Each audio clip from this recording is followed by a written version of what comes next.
Grand Risings, everyone. Coming out of the days when it comes to the Sabbath days. This is video number 22 because today is the 22nd of July, 2025. All right, coming from the book of Acts today, chapter 20. We're going to review verses 6 through 7 and verse number 16. All right, and we sailed away from Philippi after the days of unleavened bread and came unto them to Troas in 5 days, where we abode 7 days. And upon the first day of the week, when the disciples came together to break bread, Paul preached unto them, ready to depart on the morrow, and continued his speech until midnight. Verse 16. For Paul had determined to sail by Ephesus, because he would not spend the time in Asia. For he hasted, if it were possible for him to be at Jerusalem the day of Pentecost. Okay, now a lot of people take this. I did once upon a time too, before I was fully in the truth. Take this as this was a okay. This was a thumbs up. This was evidence that in the book of Acts, by the book of Acts chapter 20, historically, all the disciples were keeping the first day of the week. So they were already recognizing Sunday as a holy day, the holy day. They were recognizing Sunday as the Sabbath. But upon doing study, moved by the Spirit, I'm about to break this down very quickly to prove that this is not the case. This is wrong. All right. Now, as we notice in verse 6, it says, and we sailed away from Philippi. Some people say Philippi. After the days of unleavened bread. After. If you break that word after down in the Greek, in its context right here, it's the Greek word meta. Meta means an intermediate position between. In other words, during. So let's read it again with breaking down after meta in its true context. And we sailed away from Philippi after, during the days of unleavened bread, and came unto them to Troas in 5 days, where we abode 7 days. Where we abode 7 days, okay? So if it's during the Feast of Unleavened Bread, the Feast of Unleavened Bread, right, was a feast that lasted 7 days, okay? Some people say it lasted 8 days if you count Passover with the Feast of Unleavened Bread, because Passover starts the feast because Passover occurred on the 14th day of the first month. Then the next day, the 15th day, started the Feast of Unleavened Bread. Feast of Unleavened Bread was a 7-day festival. So 7 plus 1 equals 8. Okay? So they abode 7 days, and the Feast of Unleavened Bread, as we just determined, lasted 7 days. Passover included with it, right, also is inclusive as the beginning. So it's 8 days, right?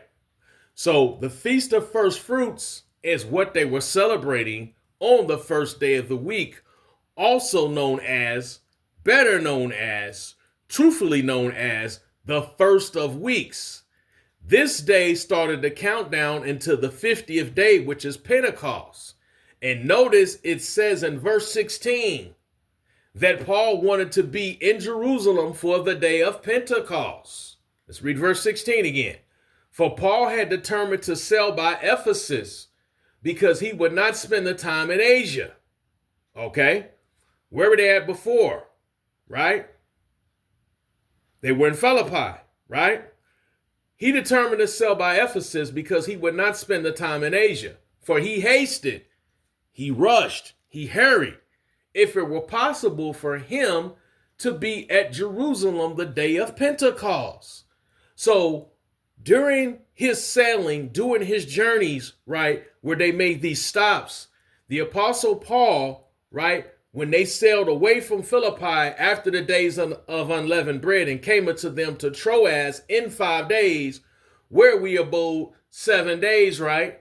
So during this time period, which happened to be the Feast of First Fruits, which is why they were celebrating the first of weeks together, right? To break bread because it was the Feast of First Fruits. This is what Israelites did on the Feast of First Fruits, right? And they would come together with disciples, pupils, to teach them about the feast days. Okay? So, putting it all together, the disciples, which were new converts to the truth, right? Since they were observing a feast day, which will be explained next video, how the feast days and the Sabbath day go hand in hand. Since they were celebrating a feast day, they were still keeping the Israelite feast days that were given to the Israelites. Now were given and meant to be observed by everybody. Everybody, Gentiles inclusive, grafted in. Okay? So the Apostle Paul here with his traveling companions, right, are teaching the disciples, new converts to the faith. Okay? They're teaching them to be in observance of feast days, not to take on a new tradition, not to start including the first day of the week, Sunday, as a holy day, right? The Sabbath day had ended. So, since the Sabbath day had ended, it began the countdown for the Feast of Weeks. That's why it says in verse 7, he continued his speech until midnight. The sun had went down at about 6 o'clock p.m. So for 6 hours during their celebration, while he's also teaching, he continues his speech until midnight, into the middle of the night, for a full 6 hours. This was not an observance of, let's keep the Sabbath day, but let's change it to the next day, the first day of the week, Sunday. No. The Spirit has given me this breakdown. The Spirit has given me the truth. I will not be moved on this. I will not be convinced otherwise. The truth is the truth, and I'm going to teach it. I'm going to preach it just as it is, the truth. Stay tuned for other videos. And like I said before, we're just scratching the surface. This is just basic level teaching. So everybody, even newbies, people who really don't have an understanding, can get an understanding. So I'm not out there trying to fight or argue or go back and forth with y'all who, well, I'm a deep theologian. I'm so deep and I have so many degrees and I have this, I have the backing of that. No, go on somewhere with that. This ain't the place for that. Y'all be blessed. Shalom.